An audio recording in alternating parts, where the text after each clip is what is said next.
It's Simon Keeling here at weatherweb.net. It's Tuesday, the 6th of October. Thanks again for watching. This is your look ahead video. Got something interesting just to show you on winter in a moment concerning the gas prices.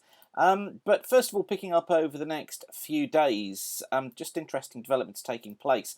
This is from weatheronline.co.uk. We've got the time on these charts up here in the top left hand corner. Just watch what happens as I knock the sequence on. Pick up on the former hurricane Joaquin that's coming in across the Atlantic here. That's Thursday morning. Now watch what happens.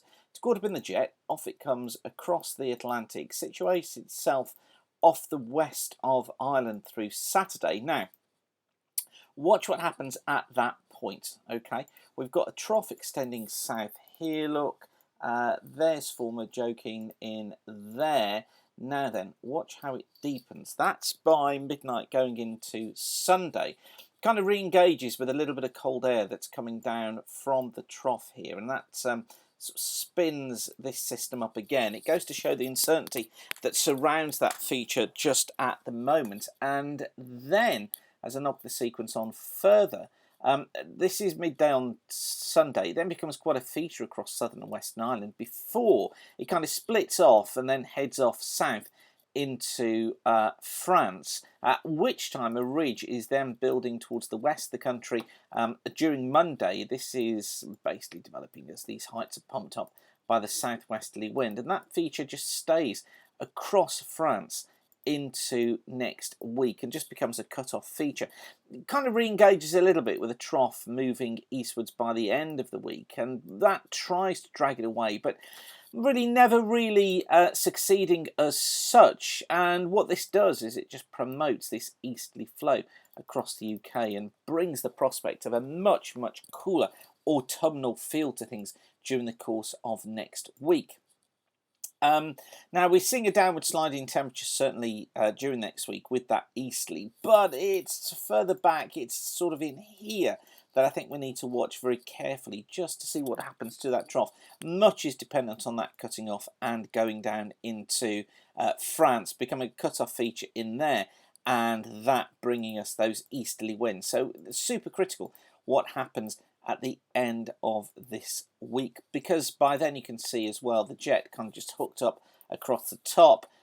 This system is just kind of spinning itself around, dragging in cooler air from here, warmer air from here, and that just deepens the system off. So I can see the dynamics for it. I'm just not sure that the details are in there yet, but successive runs of the various models do seem to want to bring it into an easterly, so do seem to want to make it feel pretty chilly.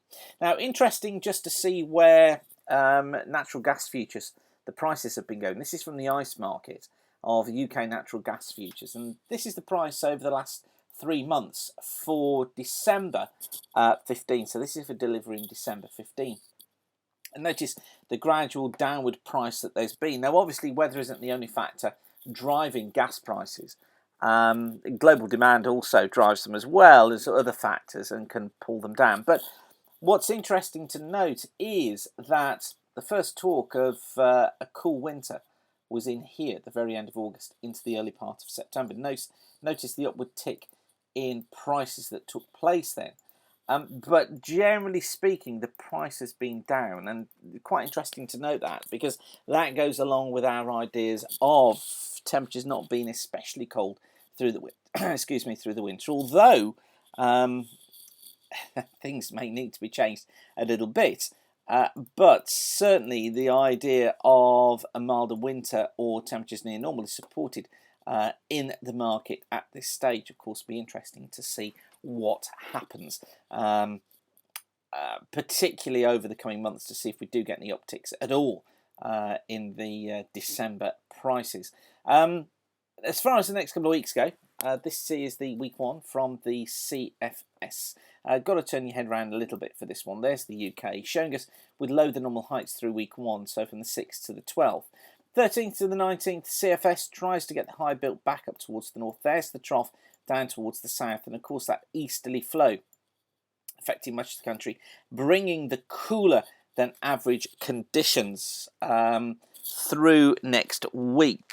And certainly it looks like we could be really getting a taste of autumn proper during next week. After that, week 3 from the 20th to the 26th tries to get the high built back in again, although still with this trough idea across Europe. It's a weakened feature, but still that easterly flow showing up. So still cool, perhaps not quite so cool, a little bit more settled, perhaps some mist and fog running into the end of the month. And then for week 4, the high slipping off towards the east, gets a trough in towards the west, tries to build in a southeasterly flow through the UK, bringing unsettled conditions towards the west, but dry conditions out towards the east. Of course, this is the back end of half-term week, so it's sort of hinting at the unsettled weather trying to get in again from the west, but eastern areas tending to try to be on the dry side, and some milder conditions around as well towards the end of the month. So no signs of particularly very unsettled, battering westerly winds coming in,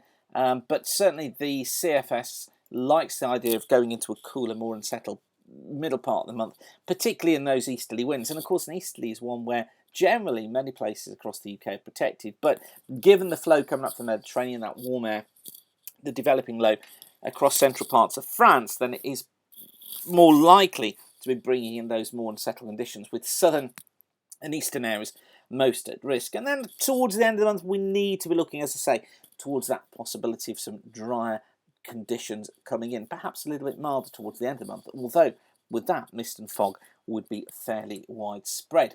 Okay, I will leave you with that for now, but just gives you a feel for what we're advising our private clients at the moment in terms of the forecast. But whatever you're doing, thanks again for watching. Keep the sun shining. Don't forget to check out Gary's fast forecast for the detail for the next couple of days. But yeah, bye for now.